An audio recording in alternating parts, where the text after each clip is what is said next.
Hoje eu gostaria de compartilhar com vocês um tema, mas antes disso eu queria lembrar de algumas coisas. Esse ano foi um ano atípico para mim. Eu fiquei de fevereiro a julho, estudando e morando em Lisboa. E lá eu frequentei a Igreja Batista da Lapa, a segunda Igreja Batista da Lapa, do pastor Tiago Cavaco. E ele ficou um ano pregando sobre o Sermão do Monte. E ele disse, falarei daquilo que Jesus falou, não necessariamente daquilo que seja mais agradável. Né? Isso é uma exortação para introduzir o tema que eu vou falar hoje. Que o primeiro versículo que eu vou citar está lá em Mateus 4,17. São as primeiras palavras públicas de Jesus, que disse assim: arrependei-vos, porque é chegado o reino dos céus. Essa foi a exortação de Jesus, foi as primeiras falas. Então é tempo de arrependimento, é tempo de reconhecer que alguma coisa precisa ser feita, porque é chegado o reino dos céus. E que coisa é essa? É aceitar Jesus. Porque há um juízo, existe juízo. Não adianta a gente fechar os olhos, a gente fingir e fazer de conta que o que está escrito na Bíblia não está. Você vai passar por cima das coisas que estão escritas. Então, o outro versículo que eu quero começar é João 5,22, que diz assim: porque o Pai a ninguém julga, mas deu ao Filho todo o julgamento. Esse verso é muito forte, pelo menos para mim, porque quem julga é o Filho. Então nós falaremos do juízo do Filho de Deus. Quem é o Filho de Deus? É Jesus Cristo. E para que a gente possa falar um pouco de juízo, ainda que seja do Filho de Deus, seja de coisas espirituais que vamos falar, é preciso trazer um pouco a nossa mente alguns pressupostos aqui que a gente entende, compreende no nosso dia a dia. Então, eu queria falar juízo. O que é um juízo? Aqui não tem nenhuma definição de direito, quase tudo assim do senso comum, mas que encerra uma verdade. Juízo é o julgamento que se faz a respeito de uma violação pré-determinada e com pena pré-estabelecida. Um juízo pressupõe justiça. O juízo, para que esse julgamento aconteça, há uma acusação e uma defesa, há um advogado e um promotor. Há um veredito de culpado ou inocente, e esse veredito é emitido pelo juiz. Então, baseado nesses 4 pontos principais, nós vamos trazer aquilo que a Bíblia nos fala a respeito de juízo, a respeito de julgamento, e qual seria o nosso posicionamento em relação a esse ponto, Como diz eu já falei, o pastor Tiago Cavaco, a gente fala o que Jesus falou, a gente não fala aquilo que é agradável, Mas a Bíblia fala de juízo, e esse juízo, ele é de justiça. Lá no Salmo 89,14 fala assim: justiça e juízo são a base do seu trono, benignidade e verdade vão adiante de ti. De ti quem? De Jesus. Em Apocalipse 16,7 também diz assim: e ouvi uma voz do altar que dizia: na verdade, ó Senhor Deus Todo-Poderoso, verdadeiros e justos são os teus juízos. Então a primeira exortação aqui é que não precisamos ter medo, porque há justiça. O Senhor é um Deus justo. A gente não precisa ter medo que, se nós que somos humanos detectarmos injustiça em um julgamento, quanto mais o Senhor Deus não será justo. Bom, mais algumas coisas. Há um dia de juízo. Uai, como assim? Um dia? É o que a palavra fala. Mateus 10,15 diz assim: em verdade vos digo que no dia do juízo haverá menos rigor para a terra de Sodoma e Gomorra do que para aquela cidade. Aqui é uma referência às cidades que Jesus fez milagres, cidades que Jesus operou muitas curas, muitos milagres, e a cidade não se comoveu. Então, essa palavra de Mateus 10,15 é palavra de Jesus, que ele está dizendo: no dia do juízo, haverá juízo neste dia, haverá menos rigor para a terra de Sodoma e Gomorra. Todo mundo conhece a história de Sodoma e Gomorra, como ela foi pervertida, caiu fogo do céu e destruiu essa cidade, e Jesus está falando que ele é justo, ele saberá tudo que está sendo feito, que está sendo dito, tudo que ocorre, o Senhor sabe, e ele é justo. Então, não haverá vamos dizer, Sodoma e Gomorra é o pior lugar. Não, poderá haver pior lugar, pior comportamento do que aquele. E no caso, Jesus está falando dessa cidade que não ouviu a pregação de Jesus. Também em 2 Pedro 3,7, nós vemos que também há um dia do juízo. Eu escolhi 2, porque está escrito, pela boca de 2 ou 3 testemunhas, toda palavra será estabelecida. Então, é um segundo versículo para ratificar a existência de um dia do juízo. Diz assim, então, em 2 de Pedro 3,7. Mas os céus e a terra de agora, pela mesma palavra, têm sido guardados para o fogo, sendo reservados para o dia do juízo e da perdição dos homens ímpios. Ou seja, há um dia de juízo e há uma impiedade que será julgada. Mas os santos, aqueles que arrependeram-se e creram no Evangelho, esses não serão julgados. Bom, vamos a mais um ponto. Nossas obras serão julgadas. Isso são palavras de Jesus. Então também eu selecionei alguns versos. Vamos lá. Eclesiastes 12,14 diz assim: porque Deus há de trazer a juízo toda a obra e até tudo que está encoberto, quer seja bom, quer seja mal. Então, o juízo, ele, como nós vimos atrás, há um veredito de culpado ou inocente. Não quer dizer que o juízo é para destruir tudo, não é assim. O juízo é o veredito emitido pelo juiz, dentro de um julgamento que foi dado direito de defesa e direito de acusação. Acusação de quê? De uma violação pré-determinada e uma pena pré-estabelecida. Então há princípios. Não é uma coisa para você ficar com medo, tipo assim, isso aí eu não quero nem saber, eu não quero nem olhar sobre isso. Não, nós precisamos de olhar para tudo aquilo que a Bíblia diz. Nós temos que pôr sentido nas coisas para estarmos preparados.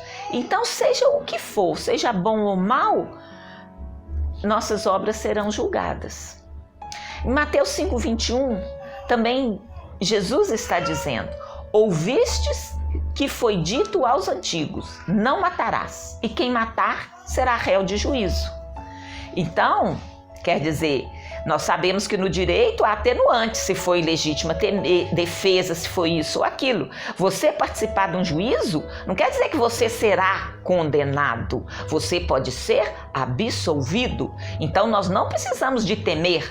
Até uma palavra muito popular que eu entendo ser uma compreensão da palavra é dizer: não julgueis para não serem julgados. Na verdade, você pode emitir opinião, sim, você pode ser advogado ou ser promotor de alguma situação, você tem esse direito. Agora, emitir um veredito, decretar culpado é que não te cabe, mas ter opinião você pode. E nós devemos ter opinião. E eu acho até que é uma estratégia você ficar como massa de manobra, sem conhecer os fatos, sem saber das coisas, para que você não venha a julgar como de fato. Essa exortação da palavra de Deus, ela diz respeito a você não condenar uma pessoa, mas emitir a sua opinião, isso é lícito fazer e devemos fazer. O Senhor espera que façamos isso.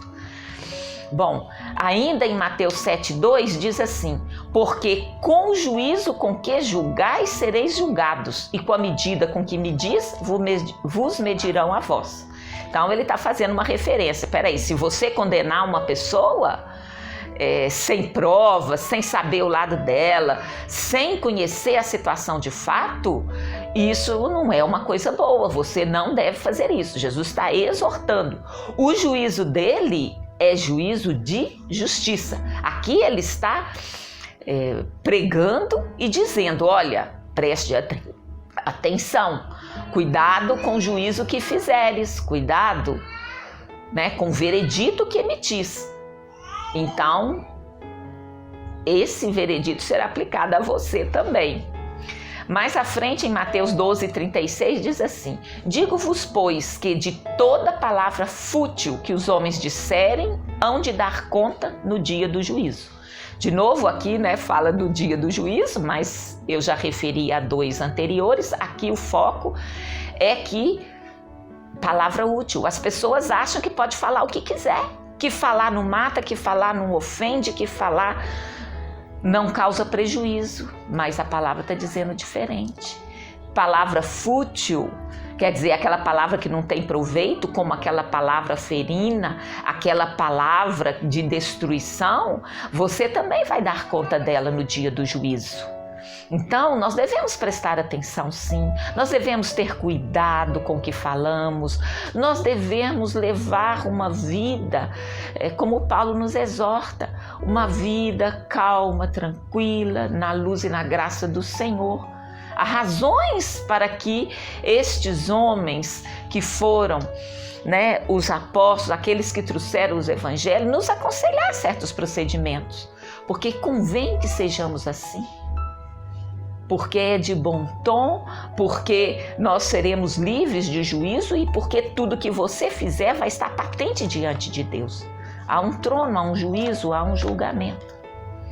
Agora, como eu já disse, esse juízo, esse julgamento é de justiça. Não precisamos ter medo. E eu ainda separei um versículo que eu acho assim fantástico.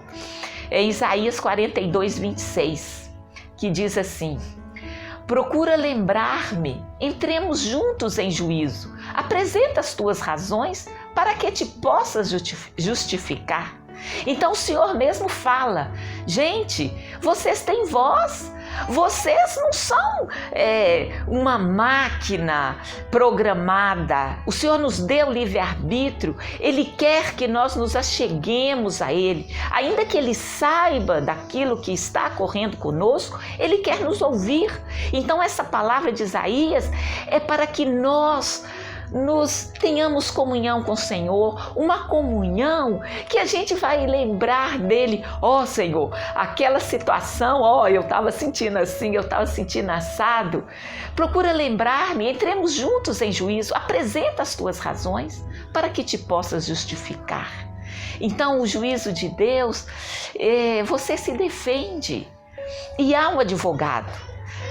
Em 1 de João 2,1 diz assim: meus filhinhos, estas coisas vos escrevo para que não pequeis, mas se alguém pecar, temos um advogado para com o Pai, Jesus Cristo, o justo. Então nós temos o Senhor por nós, porque Ele, quando morreu e ressuscitou, Ele venceu a morte. Ele, ele rompeu o abismo que existia entre nós e Deus, ele nos uniu de novo ao Senhor. Então ele é o nosso advogado. Então, não precisamos ter medo, encaremos a Bíblia como ela de fato é, porque ela traz livramento, ela traz salvação, é vida e vida, né? Vida em abundância, é o que o Senhor quer que nós vivamos. Agora, mais 3 pontos que vamos falar. Quando será esse juízo? Bom, eu separei um versículo, 9:27. E como aos homens está ordenado morrerem uma só vez, vindo depois o juízo, eu não sei quando, mas depois da nossa vida aqui só vai ter tem o juízo, não tem outra vida, não tem outra oportunidade. Então tudo que você fizer, faça-o nesse tempo que se chama hoje. Eu não sei que dia será, mas esteja preparado, porque ao homem está ordenado morrer uma só vez. Me perdoem aqueles que creem em reencarnação, mas a Bíblia não concorda com isso. E como eu sigo a Bíblia, eu não concordo. Mas vamos nos unir por aquilo que a Bíblia diz. Então, ao homem está ordenado morrer uma só vez, depois o juízo. E como será o juízo? Tem muitas coisas que poderíamos falar sobre isso, mas eu separei apenas o Tiago 2,13, que diz assim: porque o juízo será sem misericórdia para aquele que não usou de misericórdia. A misericórdia triunfa sobre o juízo. Este versículo, ele é extraordinário. Se nós compreendermos isto, nós compreenderemos o que significa Jesus, o que significa a salvação. É claro que nós devemos procurar ser pessoas melhores, seguir, aquelas exortações que eu já disse antes, cuidado que falar, cuidado que em não emitir juízo contra as pessoas, não matar, cuidado com estas coisas, mas acima de todo o nosso comportamento está a misericórdia de Deus, que ela triunfa sobre o juízo. Então ele morreu sem dívida alguma, sem dolo algum, para que a sua misericórdia pudesse estar derramada sobre nós. Então, isto é fundamental que nós saibamos e creiamos nisto. Não é desculpa para pecarmos, não é desculpa para a gente não se importar e falar assim, azar, dane-se. Não é desculpa, mas há uma misericórdia e o Senhor vai olhar para nós. Como estamos agindo, não tem como enganarmos a Deus e fingirmos que estamos sendo misericordiosos, não tem como, mas a misericórdia triunfa sobre o juízo. E o último verso o pecado foi aniquilado por Jesus. Você passa da morte para a vida aceitando Jesus. E eu quero citar aqui o Hebreus 9:26, que diz assim: de outra forma, necessário lhe fora padecer muitas vezes desde a fundação do mundo, mas agora, na consumação dos séculos, uma vez por todas se manifestou para aniquilar o pecado pelo sacrifício de si mesmo. É um versículo muito denso, com muitas verdades. A gente não vai conseguir falar de tudo neste tempo aqui, mas eu queria ressaltar alguns pontos. De outra forma, que outra forma? Se o sacrifício de Jesus, ele está falando aqui do sacrifício de Jesus, não fosse suficiente, era necessário que fosse feito muitas vezes, desde a fundação do mundo. E é isso que o sacerdote faz. Ele oferece sacrifício uma vez por ano para reunificar aquelas pessoas a Deus de novo. Mas o sacrifício de Jesus foi feito uma única vez, Então não há necessidade de padecer de novo. Mas agora, olha que coisa incrível! agora, na consumação dos séculos. Como assim? Paulo, há 2000 anos atrás, já achava que a consumação dos séculos é agora? Isso é para que a gente pense. Se já se passou 2000 anos, esse juízo está mais perto do que a gente imagina. Então eu acredito que muitas coisas já ocorreram, já aconteceram. Então o Apocalipse não está inteiro para acontecer. A maioria dos fatos, no meu entendimento, já aconteceu. Quando Daniel profetizou que Jerusalém seria destruída,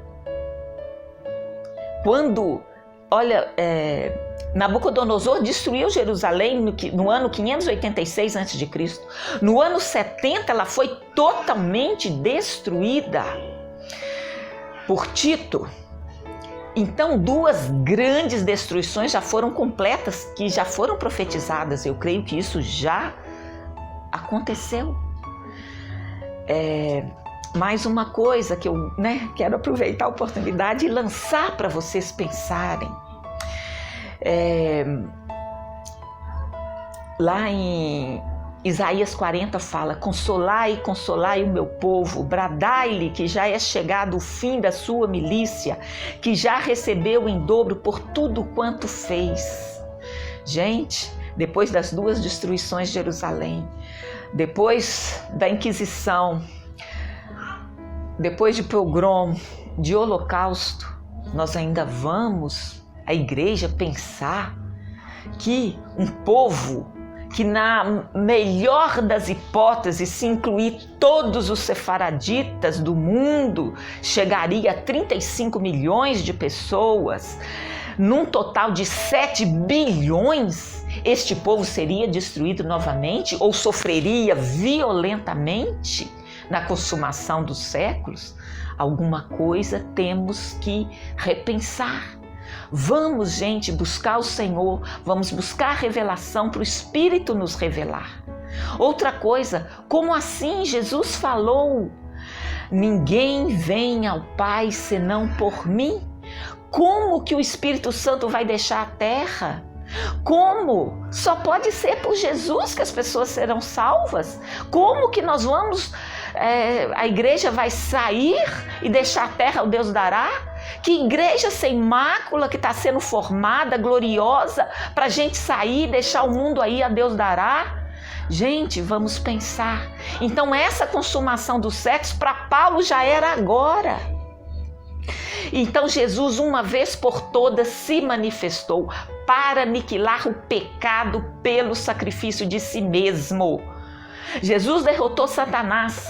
Gente, se for do jeito que muitas pessoas estão falando, parece então que é o diabo que vai ganhar. Me perdoem, porque tantas coisas que ainda vai acontecer, que todo mundo vai ser destruído, que o povo de Deus vai ser destruído. Peraí, e a vitória de Jesus? E ele, quando ressuscitou, venceu a morte, tragou a morte pela vitória, pegou as chaves do inferno. Isso não significa nada? Então, eu queria, perdão pelo meu, a emoção nesse tema, nesse assunto.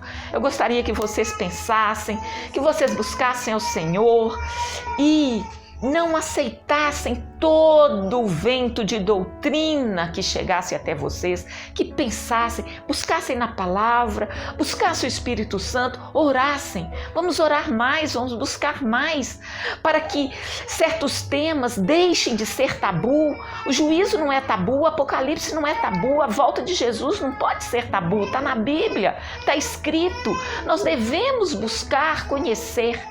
E eu gostaria que possamos, como igreja, buscarmos a Jesus, buscarmos mais, viver uma vida segundo os princípios bíblicos, mas uma vida que não isola nada que esteja na Bíblia.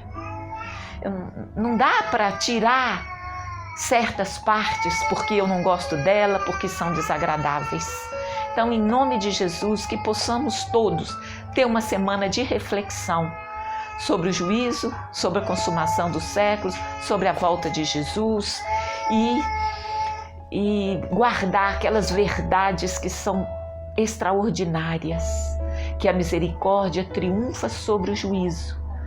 E ele aniquilou o pecado pelo sacrifício de si mesmo. Tenhamos todos uma boa semana, em nome de Jesus. Amém.